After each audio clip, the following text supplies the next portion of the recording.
आज अपने स्टार्ट करते हैं सेकंड चैप्टर की न्यूमेरिकल की। पहले बात करते हैं एग्जांपल की।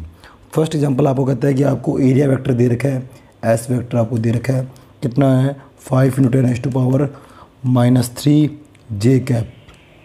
इसका मतलब ये कौन सी डायरेक्शन में है, आई कैप होता तो एक्स डायरेक्शन में है, जे कैप एट में से ये वाई डायरेक्शन में है।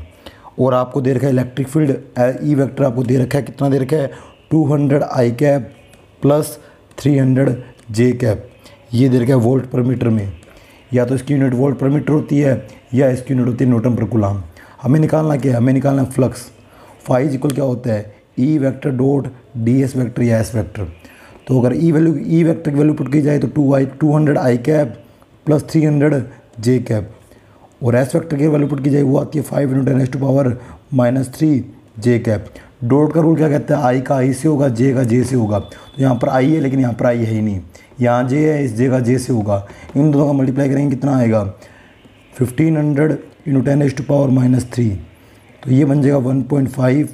फ्लक्स है, इसकी यूनिट क्या होती है वोल्ट इंटू मीटर।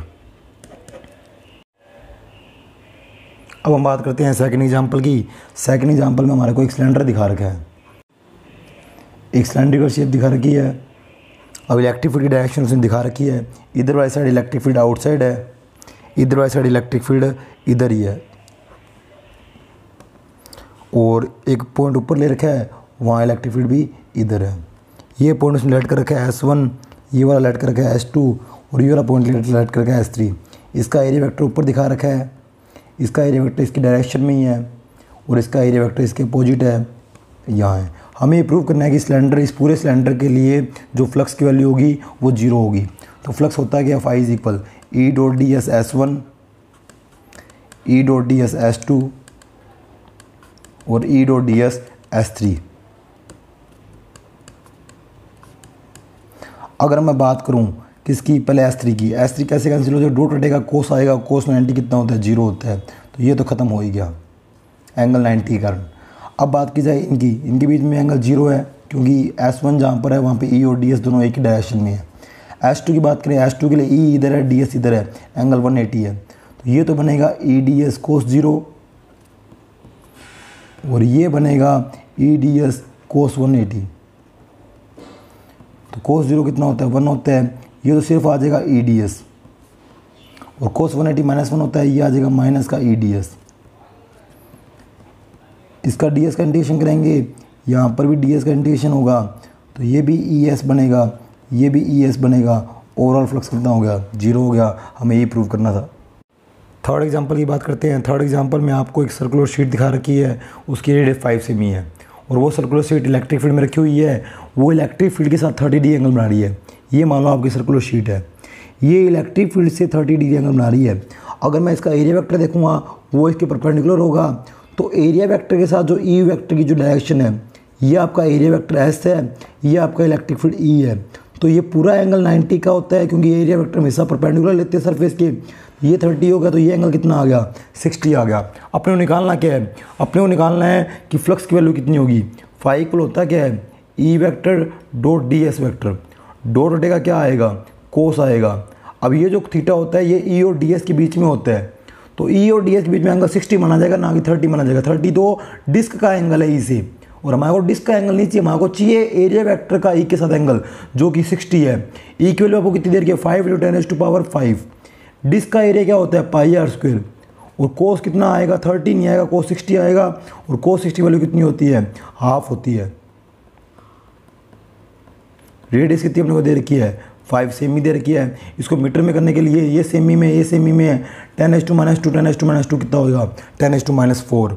अब इस पूरे को सोल्व करेंगे, आपका आंसर आ जाएगा 1.96 × 10⁻³ वोल्ट इंटू मीटर। अब ये फोर्थ जो एग्जांपल है वो एग्जांपल नहीं है, वो एक तरह से डेरिवेशन है। हमारे को एक रिंग दे रखी है, एक रिंग के ऊपर चार्ज दे रखा है, उसकी रेडियस R है। हमें सेंटर से x डिस्टेंस पर एक्सियल पे एक पॉइंट दे रखा है P, जहाँ हमें इंटेंसिटी फाइंड करनी है। तो गाउस लॉ से नहीं करनी, हमें सिर्फ इंटेंसिटी फाइंड करनी है। तो मैं एक काम करूँ, मैं एक अब इस पे पूरे पे जो चार्ज डेंसिटी है मैं लेट कर लेता हूँ, चार्ज डेंसिटी लैम्डा है, क्योंकि रिंग की सिर्फ लेंथ होती है, लेंथ पे क्या आएगा लैम्डा आएगा। वो क्या बनेगा Q/L। अब इस पूरे रिंग की जो लेंथ है वो लेंथ जो है वो क्या बनेगी सर्कम्फ्रेंस, वो क्या होएगा 2πr। तो लैम्डा इज इक्वल क्या आ गया, क्यू अपॉन में 2 पाई आर। यहाँ से क्यू इक्वल क्या आ जाएगा, लैम्डा मल्टीप्लाई 2 पाई आर। ये तो आ गया पूरी रिंग के अकॉर्डिंग। मैंने यहाँ पे एक कंपोनेंट ले लिया जिसकी लेंथ है डी एल, एक पार्ट ले लिया यहाँ पे डी एल, जिसके ऊपर चार्ज जो है इस डी एल पे जो चार्ज है वो डी क्यू चार्ज है। ऐसे ही एक सेम चार्ज यहाँ ले लिया, पॉइंट ले लिया डी एल, यहाँ भी चार्ज कितना है, डी क्यू है। इस प्लस चार्ज से पी पॉइंट पे जो इलेक्ट्रिक फील्ड है वो आउटसाइड है, वो मैंने लेट कर लिया कि डी ई है। सेम इस प्लस पॉइंट के यहाँ जो इलेक्ट्रिक फील्ड है वो भी आउटसाइड है, वो भी कितनी होएगी, डी ई होएगी। तो यहाँ पर जो रिजल्टेंट है वो किस में आएगा, वो कंपोनेंट में डिवाइड करने से आएगा। ये वैल्यू x है, ये वैल्यू r है, मैं ये वाली वैल्यू एक बार l ऐड कर रहा हूँ। अगर मैं इस d या इस d की वैल्यू निकालना चाहूँ तो इस d की वैल्यू क्या आएगी, मुझे पता है कि पॉइंट चार्ज के लिए जो इलेक्ट्रिक फील्ड होता है वो होता है KQ/r²। तो k ये किसके लिए निकाल रहे हो, इस पार्ट के लिए निकाल रहे हो। इस पार्ट पे चार्ज कितने हैं, dq है, k dq distance square, distance कितनी है l²। अब चाहे ये वाला d ले लो चाहे ये वाला d ले लो, दोनों पे चार्ज dq ही है और दोनों का डिस्टेंस जो है वो l है। ठीक है, अब बात करते हैं कंपोनेंट में डिवाइड करें। तो कंपोनेंट में डिवाइड करेंगे, यहाँ पे एंगल थीटा आ गया, यहाँ एंगल थीटा लेट कर लिया, ज्योमेट्रिकली ये एंगल थीटा हो गया। ये डी है तो ये क्या बन गया, डी कोस थीटा। ये क्या बन गया, ये डी है थीटा, ये क्या बन गया, डी कोस थीटा। इस डी का साइन कहाँ आ गया, इसके परपेंडिकुलर आ गया। और इस डी का जो साइन कंपोनेंट कोस यहाँ हो गया, तो साइन कहाँ आएगा, साइन परपेंडिकुलर आएगा। जब दोनों के डी इक्वल है, दोनों के साइन क्या हो जाएंगे, कैंसिल, कोस क्या हो जाएंगे, ऐड। तो अपने को ये ऐड मत कर देना। आप सोचोगे resultant intensity E is equal d cos theta plus d cos theta, तो गलत हो जाएगा, क्योंकि पूरी रिंग के कारण 2 डी नहीं है, पूरी रिंग पे पता नहीं कितने पार्ट होंगे, उन सब के सारे कोस ऐड होंगे। तो रिजल्टेंट जो इंटेंसिटी बनेगी वो जितने भी डी ई कोस थीटा है उन सब के इंटीग्रेशन से बनेगी। तो resultant intensity D E cos theta plus d cos theta नहीं आएगा, रिजल्टेंट इंटेंसिटी आएगा डी कोस थीटा का इंटीग्रेशन।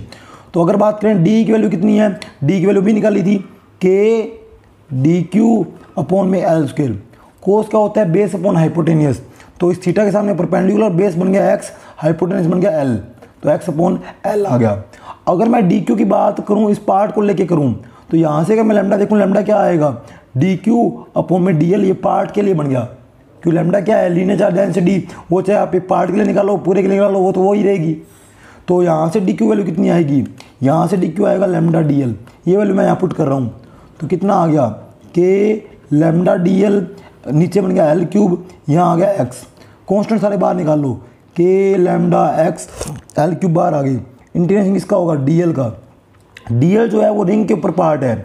अब मैं रिंग की सारी लेंथ को अगर इंटीग्रेट करूँगा वो कितना बनेगा, वो बनेगा के लैम्डा x l³, और इसका इंटीग्रेशन करूँगा वो बनेगा 2 पाई आर। अब सुनो, अब मैं अगर बात करूं lambda into 2 pi R, lambda into 2 pi R, equation first से क्या बन गया, क्यू बन गया। तो के क्यू एक्स अपॉन में l³, ये आपकी आ गई इंटेंसिटी। अब यहाँ पर l की क्यू की वैल्यू पुट करेंगे। अगर मैं इस राइट एंगल ट्राइंगल की बात करूँ, यहाँ से अगर मैं निकालूँ, देखो क्या आएगा, l² equal r² plus x²। तो यहाँ मैं लिखता हूँ। अब कईयों को डाउट ये है कि सर dl का इंटीग्रेशन किया, l बाहर आ गया, तो ये dl क्या है, ध्यान से देखें। ये dl जो है वो रिंग के ऊपर पार्ट है, और ये जो l है, ये l क्या है, ये l ये है। तो हमारे को ये l की क्यू की वैल्यू यहाँ नहीं, यहीं पुट कर देनी चाहिए थी, ताकि आपको ये ना लगे कि मुझे dl का इंटीग्रेशन करना है और मैंने l बाहर ले लिया। ये l एक्चुअल में ये वाली l थी, और ये जो dl है वो एक्चुअल में रिंग का एक पार्ट है। तो हमारे को l की क्यू की वैल्यू यहीं पुट कर देनी चाहिए थी, ताकि ये डाउट क्रिएट हो ही ना। तो यहाँ पर l की क्यूब पुट करते रहो, वो l की क्यूब बाहर आ जाएगा। l की क्यूब क्या वैल्यू पुट करनी है वो मैं समझा देता हूँ भी। तो इस डायग्राम की बात करें तो hypotenuse square equal perpendicular square plus base square. अगर मैं l निकालूंगा तो वो यहाँ से स्क्वायर वहाँ जाएगी, क्या हो जाएगी, रूट हो जाएगी या पावर हाफ हो जाएगी। तो वो आ जाएगा x² प्लस r² की पावर हाफ। मुझे l की क्यूब चाहिए, तो यहाँ भी क्यूब आ जाएगा, 3/2 बन जाएगी, r² प्लस x² की पावर 3/2। ये l की क्यूब की वैल्यू है, ये मैं पुट कर रहा हूँ इस वाले क्वेश्चन के अंदर। तो आपका e जो बनेगा वो क्या बनेगा, e is equal KQX upon में r² प्लस x² की पावर 3/2। ये आपका इलेक्ट्रिक फील्ड का फॉर्मूला आ गया एक्सियल के लिए। फिफ्थ न्यूमेरिकल, सेम ये क्वेश्चन कहता है कि जो डिस्टेंस x है ना, अभी आपने x डिस्टेंस डिफाइन किया था, अगर वो x r/√3 हो तो इंटेंसिटी क्या होगी। फॉर्मूला भी हमने ड्राइव किया, ये रहा फॉर्मूला। बस हमें इसमें x की जो वैल्यू है वो क्या पुट करनी है, r√3 पुट करनी है। यहाँ भी पुट कर देंगे, यहाँ भी पुट कर देंगे। तो इंटेंसिटी क्या आ जाएगी, KQ, यहाँ आ जाएगा r√3, और यहाँ आ जाएगा आर की स्क्वायर। जब एक्स की स्क्वायर करेंगे वो बन जाएगा 3r स्क्वायर, क्योंकि रूट 3 की स्क्वायर क्या बन जाएगा 3 बन जाएगा, और आर की स्क्वायर आर स्क्वायर बन जाएगा, उसकी पावर 3/2 है। तो 3r square plus are square क्या होगा 4r स्क्वायर, 4r स्क्वायर की पावर 3/2 कर लो और सोल्व कर लो। के क्यू r√3 यहाँ बन गया 4r स्क्वायर की पावर 3/2। तो इस पूरे को सोल्व करेंगे, आपका आंसर आ जाएगा KQ√3 और आ जाएगा 8r³। एक आपको फोर्स निकालना है, तो फोर्स कैसे निकालेंगे, F इक्वल क्या होता है QE, E आपने निकाल लिया, बस Q से मल्टीप्लाई कर दो तो आपको फॉर्मूला आ जाएगा, यहाँ Q है, Q से Q का मल्टीप्लाई करेंगे तो KQ² √3 अपॉन में 8r³, ये आ गया फोर्स।